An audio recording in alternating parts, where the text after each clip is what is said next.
जेठानी और देवरानी का प्यार। एक समय की बात है, किसी एक परिवार में एक देवरानी और जेठानी के बीच बहुत प्यार था। वो हमेशा एक दूसरे के साथ देती, एक दूसरे को मदद करती। लेकिन एक दिन देवरानी और जेठानी के बीच किसी बात को लेकर बड़ा झगड़ा हो गया और झगड़े की वजह से बात इतनी बढ़ गई कि दोनों ने एक दूसरे को बात ना करने की और मुंह तक ना देखने की कसम खा ली और दोनों ही अपने अपने कमरे में चली गईं और कमरे को अंदर से दरवाजा बंद कर लिया। लेकिन थोड़ी देर बाद जेठानी के कमरे के दरवाजे पर खट खट आवाज हुई। तब अंदर से जेठानी ऊंची आवाज में बोली कि कौन है। तभी बाहर से आवाज आई कि दीदी मैं हूँ।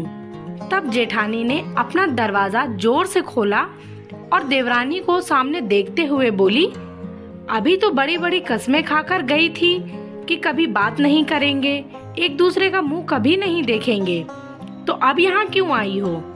देवरानी ने कहा कि दीदी मैं कसम खाकर तो गई थी कि हम बात नहीं करेंगे, एक दूसरे का मुंह नहीं देखेंगे, लेकिन मुझे माँ की कही बात याद आ गई कि जब भी किसी से लड़ाई झगड़ा हो जाए तो उसकी अच्छाइयों को याद करो।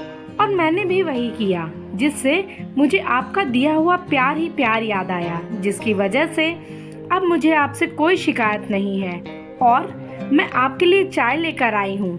जेठानी की आंखों में से आंसू आ गए और दोनों एक दूसरे के गले लग गईं और बाद में दोनों एक साथ बैठकर चाय पीने लगी।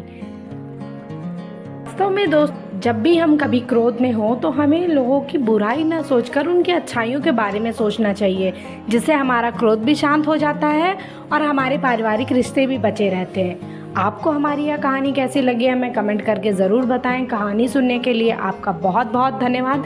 चैनल को लाइक करें, शेयर करें और अगर नए हैं तो सब्सक्राइब करें।